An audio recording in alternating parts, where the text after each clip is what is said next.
Radio Free Intimate, episode 253. You know, there's a certain variety of cult, possibly spelled with a K and a V, metal band out there that tends to become something of a wholly underground relic due to the fact that they're from an out-of-the-way place and they're playing music that's seen as being very ahead of its time. A good example of this would be the band Flames of Hell, a name that was on every cult script kiddie's lips in the early 2000s. They're from Iceland. They started in 1984. They put out one album in 1987, and they play black metal. On paper, that sounds like it should be a big deal. In practice, I've seen people refer to the amazing band Hellhammer as just sounding like shitty Venom. Untrue, but if it is true, then this sounds like really shitty Venom with some truly goofy fucking vocals. I'm not even gonna say I hate this. It's alright for what it is, but if they weren't from 1987 Iceland, I doubt that this album would fetch the exorbitant prices that it does on Discogs. You know what I'm saying? Björk still confirmed reigning queen of Icelandic black metal. But there are other bands that fall into the category of cult bands that were ahead of their time and doing music in out-of-the-way places that do live up to the hype. Case in point, Sempiternal Death Reign from Holland, who were playing Death Doom on a full-length that came out in 1989, so literally a year before the unreleased Osfix album, Embrace the Death, okay? Like, yeah, Holland's kind of known for being a staple exporter of Death Doom nowadays, but back in 1989, I don't even know how many people knew about death metal in general from the Netherlands, much less Death Doom. And these guys already had a full-length album out entitled The Spooky Gloom, and it's pretty interesting stuff. It almost sort of has a second wave black metal feeling to it at times, like you're hearing on the intro riff to this song, aptly entitled Creepo-Rama. Oh, somebody step on a duck because your goose just got cooked, mate. I ripped ass. One of the most interesting things about this album is even though it's a very early Death Doom record, it's also a very unconventional Death Doom record. There's a whole lot of fast parts on it that sound like a much more chaotic take on old school Teutonic thrash like Creator that then seamlessly and effortlessly transition into total brutal doom death slowdowns with a fuckload of staticky black and white atmosphere. One of the few albums I've heard that I believe genuinely earns the coveted Gustav Doré woodcut album cover. And they certainly are sort of a wacky cult band. I mean, you wouldn't think that a band playing this kind of music this early on would need to adopt a super long name like Sempiternal Death Reign. I mean, this is back when you could still get away with calling your band Death or Obituary. You know, there weren't that many death metal bands running around yet. But hey, it worked for them and it's a great album. The band we will be primarily talking about this week is another example of a cult band from an out-of-way place playing music that was very ahead of its time that actually lives up to the hype. We're taking a little trip over to Russia. Give it some of that Siberian action. Я вас всех поубиваю, суки! Shut up. To discuss another band that plays very early death doom by the name of Ruskaya Zima, which in English means Russian winter, which is not only probably the most on-the-nose name for a Russian doom metal band, but also got me a little bit educated, because you might remember this crap they were selling in the States way back in the 90s, and then again just a few years ago in a limited run designed to appeal to the trash liquor tastes of overly nostalgic soccer moms. What the fuck was that for? Called Zima. If you hadn't heard of this garbage, it's sort of like the proto Mike's Hard Lemonade. It's kind of like a nasty, ultra pasteurized, vaguely lemony tasting beverage. But I never knew what the hell the word Zima meant. Now I know it's the Russian word for winter. Don't ever let anybody tell you that metal can't be educational. Depending on who you ask, these Ruskaya Zima guys are also sort of one of the first modern Russian black metal bands. I'm willing to split the difference and say that if early Bethlehem is considered black metal, this is pretty much kind of black metal too. These guys started off way back in the 80s, and although they didn't manage to get a full-length album out until 1993, that's still pretty darn early for Russian death metal of any type. But more importantly, it's also a really good album with a really unique style. Just because it's doom metal doesn't mean it's gotta be stoner. Pretty much all of the fun and life and happiness has been sucked out of this music, and I for one think that makes for a much more enjoyable listening experience. Parts like this one right here lend some credence to certain person's assessment of these guys as being more of a black metal band, with this slow wandering through the different notes inside a bar chord being more than a bit reminiscent of the kind of stuff that Norwegian bands like Ancient might be doing a few years later. Interesting blend of doom metal and black metal aesthetics. I also particularly enjoy the drumming, which sounds like a very necrotic version of Bill Ward with the amount of drum rolls. And unsurprisingly, the Russian language vocals fit the primitive, nasty vibe of this music perfectly. Really good language to sing extreme metal in. Вы что думаете, что у меня холодно? Another notably black metal adjacent aspect of this band's sound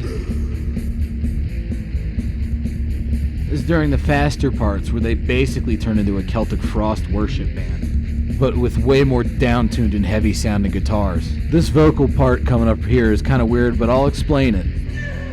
So that weird squeaky noise. The song is called Penance. I believe that particular vocal action coming up again right here is meant to mimic the sound of someone crying out in pain as they're being whipped. He's not just doing adorable K-pop game show squeals for the hell of it. But getting back to that wacky band name, Ruskaya Zima, Russian Winter, kind of a strange one. Almost makes me wonder if they specifically were stating that they are the Russian band called Winter. Because there's another band from around the same time period from the United States, also called Winter, also kind of playing some weird death doom that vaguely crosses over into black metal. But apart from the similar names in both bands playing music that could best be described as a confluence of doom metal, death metal, and black metal, they're honestly pretty different from each other. Ruskaya Zima is a very riffy, very metal sort of band, whereas the American band Winter is way more focused on atmosphere, weird keyboard sounds, weird guitar noises, and they have a substantial crust punk influence, being named after an Amoebic song. That's not really present in Ruskaya Zima at all. 약간 잡다한 것들이 다 들어가 있어요. 어디에 넣게 되면. That is a good point. I guess there is one other major similarity between both of the Winters, that being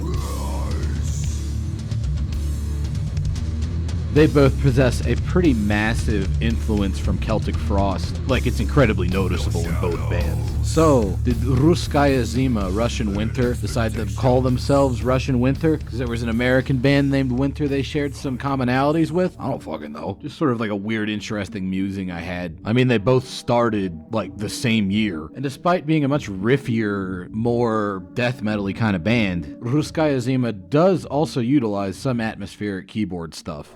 And as you'd expect, the synth tones have an appropriately wintry, arctic sort of feel to them. Not really as heavily utilized as they are in the American band Winter, but they're still noticeable in the little segues. And if you needed more proof of the substantial influence Celtic Frost had on Ruskaya Zima, here's this section, which is a total Tom G. Warrior circa 1986 riff that leads into an interesting counterpoint section that shows off their impressive grasp of the crafting of epic song narratives, with really cool transition riffs linking everything together. This one right here kind of gives me a bit of an Autopsy feel, which I'm never going to complain about.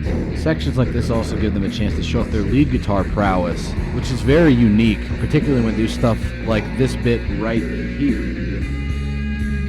where they kind of hit a wrong note on purpose and really lean into it. If I was a giant jazz hipster dork, Hi everyone, I'm Finn Baltano here. I'd call it a blue note. But luckily for you folks out there, I'm not, so I'll just say that they did a good job extrapolating a lot of Celtic Frost's weird dissonant guitar techniques to a more melodic lead guitar context. Speaking of lead guitar, some of the most complex and interesting lead guitar work on this album happens to occur during a song that has perhaps their most paradoxically primitive sounding rhythm guitar riffage. And when I say primitive, I mean it. This riff straight caveman shit. But it more than adequately serves its purpose as an effective build-up to the later lead guitar explosion that's going to happen in this song, particularly when they start running with a bit of a faster drum beat to it. Anyways, here comes the lead guitar, and I'm struck by how similar it is to the kind of lead guitar you'd hear on Burzum albums from around the same time, specifically Det Som en Gång Var. It's not really shreddy, it's not really catchy. What it is very well written, with a strong lead melodic line that helps drive the piece and bounces nicely off of those heavy rhythm guitars. It tends to be more focused on repeated musical phrases as opposed to your standard sort of heavy metal technical flashiness. When that rhythm guitar gets a little bit more soupy and jangly is when this music really moves away from standard doom metal into more black metal territory. And we're definitely hearing that right now. Out of context, you would just think you listen to any other black metal album, at least until that doom metal creeps back in. And then you get almost sort of like a funeral doom thing where there's a clear delineation between different layers of lead guitar and ultra primitive rhythm guitar with a heavy emphasis on generating a tense atmosphere. This interesting sort of back and forth between black metal and death doom really characterizes a lot of the more melodic songs towards the middle of the album. So with that rather lengthy melodic journey that I've condensed into about a minute for your listening pleasure, we have now crept back into that initial primitive riff set, now enhanced by that lead guitar line kind of creeping and strangling its way around the main rhythmic backbone like ivy choking out an old ruined pillar. So these guys started in the 80s, finally got an album out in 93 after, I believe, breaking up and reforming a couple times during the interim, and then they break up again in 1995. Just when you think it's all over, the bassist and one of the guitarists hook up with another new guitarist and a new vocalist and start a new version of Ruskaya Zima, this time with a major lyrical shift towards nationalism and paganism. In fact, they described the genre they played as white power metal. And man, if this wasn't ever a wacky style shift. I mean, you got the same basic ingredients, the thick, sludgy guitars, the slower than average pace, even that lead guitar is back, but overall it has this like weird sort of like bouncy rack feel to it. It's a lot faster and less doomy than anything they did in their initial incarnation. And honestly, as a follow-up to Ruskaya Zima, it doesn't really have the same sense of morbidity to it that really drew me to their first album, but it is kind of an interesting way to record a sophomore album. That said, I'm guessing the guys in the band felt like, you know, this isn't really Ruskaya Zima, what we're doing here. And they ended up changing their name to Wieczny Ogon, which means eternal flame, kind of the opposite of Russian winter. And just when you thought that was it for the Ruskaya Zima boys, in 2012, some of the other original Ruskaya Zima members got together with some of the guys that played in the 2002 to 2013 version of Ruskaya Zima for another reunion. And according to them, this particular version of Ruskaya Zima is supposed to be the continuation of the original, and it is a distinct entity from Ruskaya Zima as it existed from 2002 to 2013, at least according to what they have on their VKontakte page. We lead the world in computerized data collection. And you know something? I'm inclined to believe them. I haven't been able to find that much from this new incarnation of the band, but the few bits of live shows that I've seen have definitely captured that old Ruskaya Zima feeling, and they've even included some like newer songs they've written more recently. For instance, this song you're hearing right now, Myortviles, actually originally came off of a single song demo they recorded in 2013 that I haven't been able to find. But the live version of the song that I was able to find definitely shows off that they are 100% back and their old school songwriting is intact. I particularly enjoy the new vocalist, who does an interesting job of switching between growls and screams. But more importantly, they've brought back a lot of those older elements, namely the super dark atmosphere and that really interesting way of playing lead guitar, which honestly sounds better than it even did back in the old days. It'll be pretty cool to see if these guys actually ever end up recording a new album. I'd certainly be interested in hearing it, and hopefully you will be too. Hopefully you found this episode interesting, and even if you didn't, thanks for listening, thanks for watching, and I'll see you next time. How far is it to Atlantic City?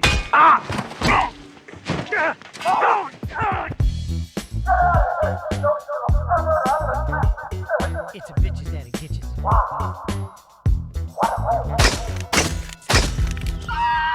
Straight out my ass, treat all my bras like trash. You'll catch a blast if you move too fast.